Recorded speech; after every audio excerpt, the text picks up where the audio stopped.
Ladies and gentlemen, boys and girls, it is me, Moon Knight, here again to review another episode of Moon Knight. Yes, today we have episode 4 called Tomb Raider. Yes, if you want to see Layla Croft defeat a truck with armed guards with a flare, you're in luck. If you want to see Layla Croft defeat a mummy monster with a flare, you're in luck.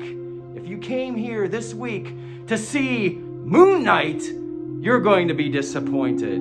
King Tut, what do you think about episode 4 of Moon Knight?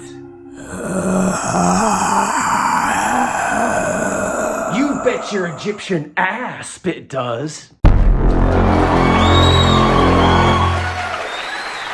Greetings, everybody. I am Eric. I'm here to host another weekly group therapy session, whether it was Boba Fett or now it's Moon Knight. I do this because Disney keeps destroying our pop culture. Yes, they do. All right, let's get into this. Episode 4 of Moon Knight is called The Tomb. I'm going to talk about it, and there's nothing to spoil. It's not that interesting, and it's kind of boring. All right, the show starts off with everything upside down, and we see a guy carrying a mini Khonshu and putting it on a shelf. It doesn't look as nice as mine. Mine looks a lot better. But what this means is that Khonshu is trapped in mini statue form, and Mark Spector can no longer summon any suit, apparently. So there you go. Things move to Layla Croft is yelling at our now weak Mark Spector, who won't get up off the desert floor. She's saying, "Mark, get the hell up." And she's picking up a 220-pound man and, well, let's be generous, it is Oscar Isaac, 185, dragging him across the desert and saying, "Get up." He won't get up, and a truck shows up. And this truck has like at least 2 armed guards shooting at them. So what does Layla do? She picks up a flare, ignites the flare, stares at the truck like Sigourney Weaver's staring at an alien queen, throws the flare. The flare just happens to land on some ammo, and the ammo just happens to explode, killing the men and exploding the truck. It is ridiculous. It's like Roadrunner stuff. There's no tension in any of this action. It's just so convenient. And she's not Sigourney Weaver. She's not the character of Ripley in Alien. That's a good character. The character of Layla sucks. All right, well, Layla Croft continues to lead weak Mark Spector into a tomb in search of Amit's tomb, right? And every time that weak Mark passes any reflective surface, he sees scared Steven, and they talk. Is this an accurate portrayal of DID or any multiple personality disorder? I think the showrunners were very proud of incorporating that, forcing that onto us in Moon Knight, and I just don't know if that's an accurate portrayal at all. Let me know in the comments. Well, once they're sort of inside the trenches of the tomb, scared Steven, being an expert in Egyptology, figures out that the tomb is in the shape of the Eye of Horus. So they walk around a little bit more, they see a little bit more blood, and the show is really boring. That is, until we hear a ruckus and then a mummy monster pulls this guy out and puts him on a table and cuts his heart out. Now, we're not going to see any of that really. It's more suggested because this is Disney after all, and we wouldn't want to offend anybody if we're Disney. So these creepy creatures, I like how they talk like Bushmen. It's funny that they talk like Bushman because the Bushman really is the true villain of Moon Knight. But don't worry, he's not in this show. Don't worry about Bushman. So they're all creepy, and then scared Steven. I'm losing track. You know who I'm talking about. He runs away, and Layla runs away, and Layla Croft, then they get separated, and Layla Croft is climbing all Tomb Raider style, and then one of the monsters grabs her, and I'm thinking, that's it, Layla, you're screwed. But oh no, she still has a flare. So when she has the opportunity, she ignites a flare and defeats the evil mummy creature. I've never seen anyone use flares so effectively, blowing up trucks, killing undead monsters. Way to go, Layla Croft. Way to go. I think Rambo would be proud of you. Harrow, Ethan Hawke Harrow, he magically appears to Layla and talks about her father. And he says, "Did your husband Mark Spector ever tell you what happened to your father? And I do like this line. She goes, no, obviously you're dying to tell me. And I thought that was kind of the nice line of dialogue for this entire series was right there.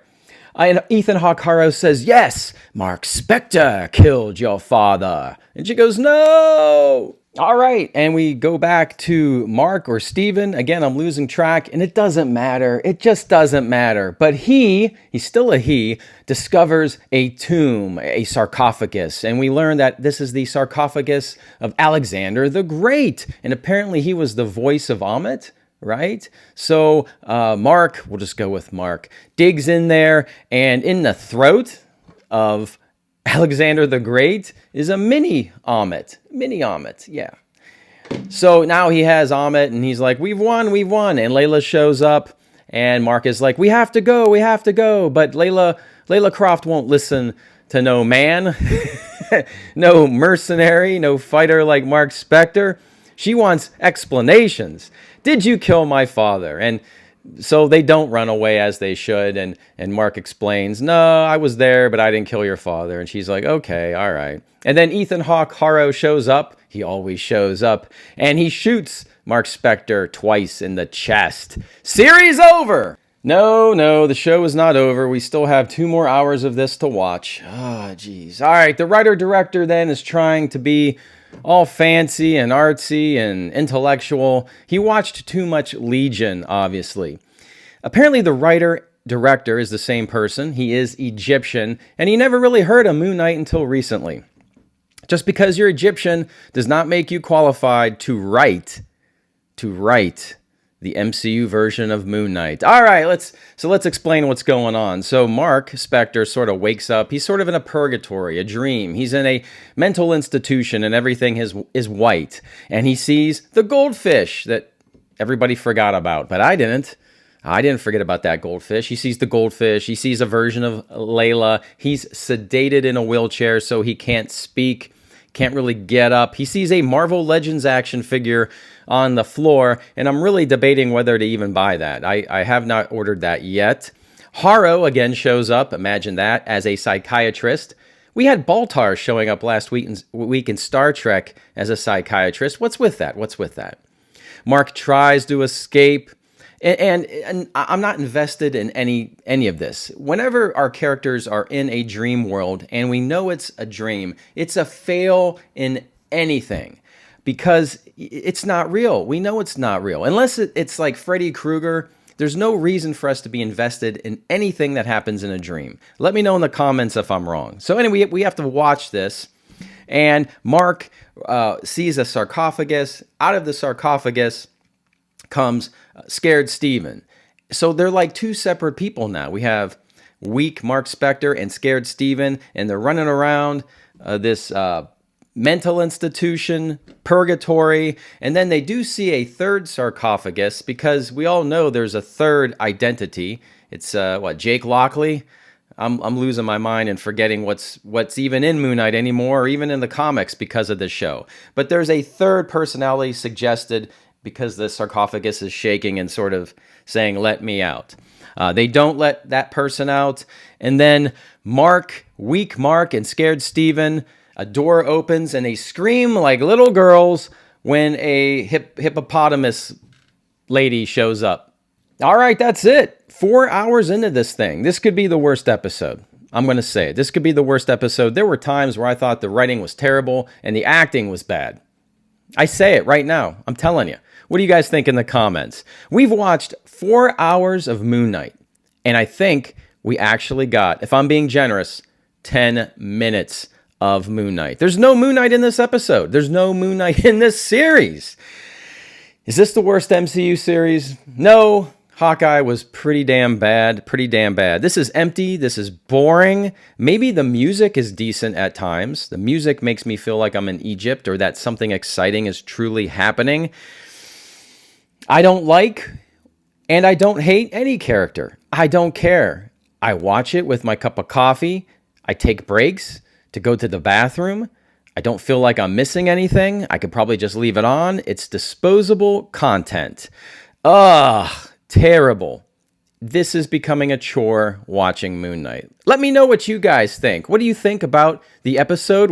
The series. We're 4 hours into this, guys. Many of you said, hey. And you said this with Boba Fett too. Hey, it's only the first episode. Hey, it's only the second episode. Hey, it's only the third episode. Hey, it's only the fourth episode. We're 4 hours into this. 4 hours into this.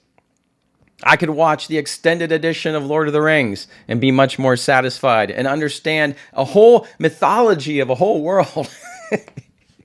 Oh, this is so bad. This is so bad. Let me know in the chat what you guys think. Now listen, if you like it and you're enjoying it, I'm not here to piss on your parade. If you like it, you like it. I'm not here to change your mind. And don't be frightened to leave a comment if you like it. I'm here to talk, but I'm also here to give you my opinion and to start the dialogue, okay? So everybody be nice to everybody. We're always nice here on my channel. We're just talking as if we were allowed. Well, we're kind of starting to be allowed again to go back to our comic shops without our masks and talk about the things we love. So that's what I'm doing here on this channel. All right, if you would possibly consider hitting the like button, possibly sharing this video. Let others know that there is some jerk on YouTube with a bad Moon Knight costume sharing his opinion. I would appreciate that. Let's get some shares. Let's get some subs so we can get some more talking in the chats.